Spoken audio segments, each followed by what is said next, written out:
Bet you love that splash screen, eh? Hits the spot.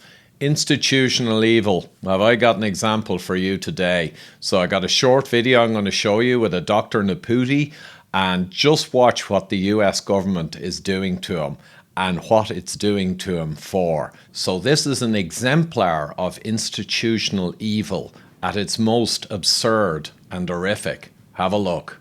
We made recommendations out of our practices, high dose vitamin D, zinc, quercetin, vitamin C, and we were making some tremendous headway in our community, actually getting on the news, getting positive press. Then all of a sudden, we got sued by the federal government for violating a law called the COVID Consumer Protection Act, which no one's ever heard of until we were served the papers on it. We had violated this law 12,555,000 times at a price tag of almost $45,000 per violation, which is a potential penalty of $500 billion. Let me say that again. I am actively being sued by the United States federal government for $500 billion for recommending vitamin D and zinc during the pandemic. Now, I've spent $4 million defending myself against our federal government. When the FTC and DOJ put out their press release about us, which was a fraudulent press release, that press release gave authority to 5 of my banks to debank us. So I had 5 banks shut our bank accounts down and freeze our assets. We had to defend my license 6 times successfully, by the way. We have documents during our discovery, especially from Facebook and Google, saying that the federal government did reach out to them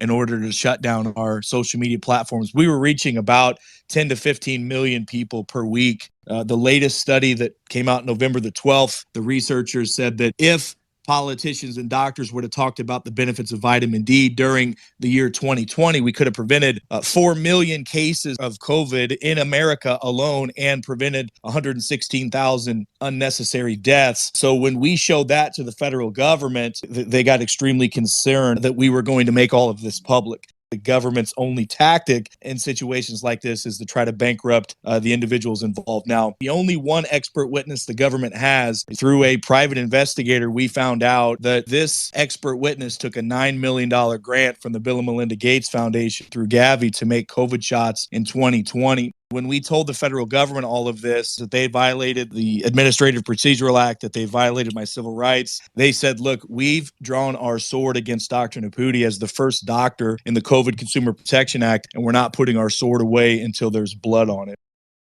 Blood on their sword, eh? Pure institutional evil. I think you'll agree it doesn't get much worse than that. And the funny thing is, vitamin D and, zinc, these are all things you should take for any viral issue, or make sure you're high in the blood levels of them and plenty adequate. I mean, vitamin D supplements mightn't change the world, but making sure your blood level is well up around 40 nanogram per mil through eating real ancestral foods like meat, fish and eggs, getting healthy sun exposure and vasodilation, and of course vitamin D, etc. This is basic basement level stuff.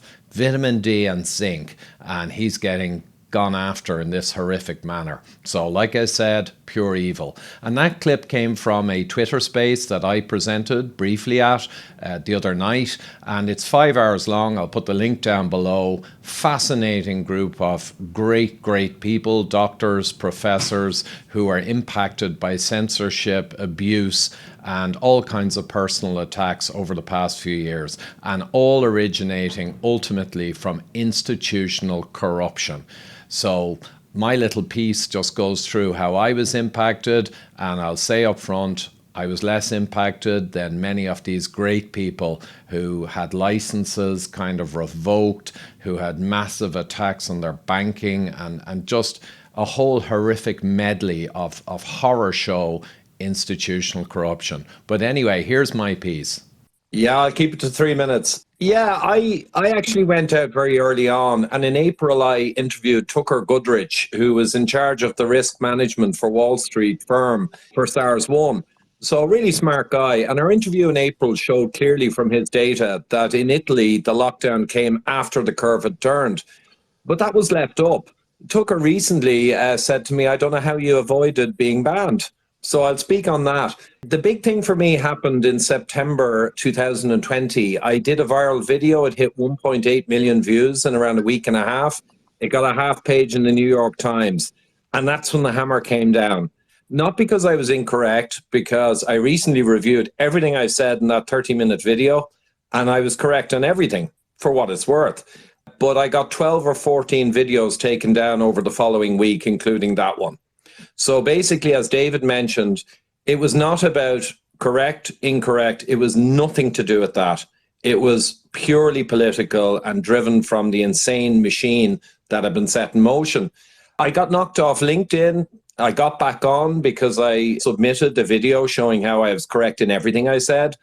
And then I got knocked off again and I've never got back on. And I think LinkedIn is actually one of the worst, probably because it's owned by Billy via Microsoft and because it's a professional platform.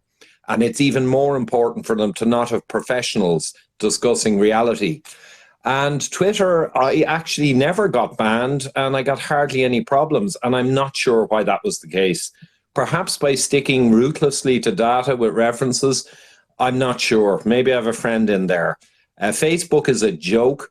I've been knocked off Facebook multiple times. But the whole journey, I mean, recently YouTube, just if people aren't aware, a couple of months ago, they quietly dropped a few bans or rules.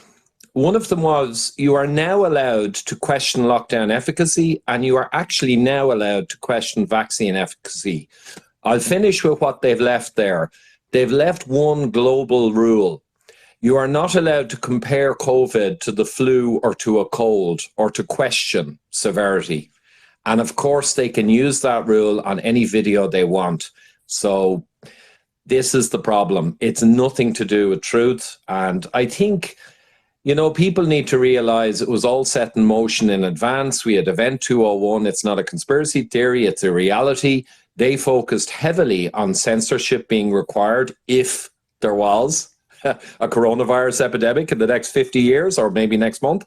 And yeah, it was preordained. And the last thing I'll say is I had a friend very connected to Google and the tech companies, an IT guy, and he removed his videos in April 2020.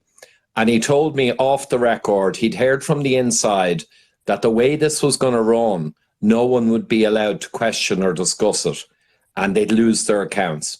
And he got that in early April from the inside, and he took all his videos down. And at the time, I thought, come on. But it turned out to be true. Thank you. So that was it. Tip of the iceberg, really. I wanted to stick to the 3 minutes or so. And I didn't mention that my various institutions I'm members of and accredited by all got massive attack as well. And I had to deal with ethics boards and I submitted my response and the cases were thrown out of court immediately. But I was lucky because I'm in engineering institutions and project management institutions. And they're actually not really corrupt and they go by the data. So I was okay. But there you have it. I'm just showing you what legacy media simply won't anymore. I mean, that suing case there is obviously great piece of news. Not great news, but obviously news. It's nowhere on the media. Why aren't they showing everyone that people are getting sued for massive amounts for simply suggesting that supplements and key vitamins and minerals are kept adequate in the face of viral issues or any issue? They simply won't cover it. It doesn't quite fit with the narrative, so it never hits the newspaper.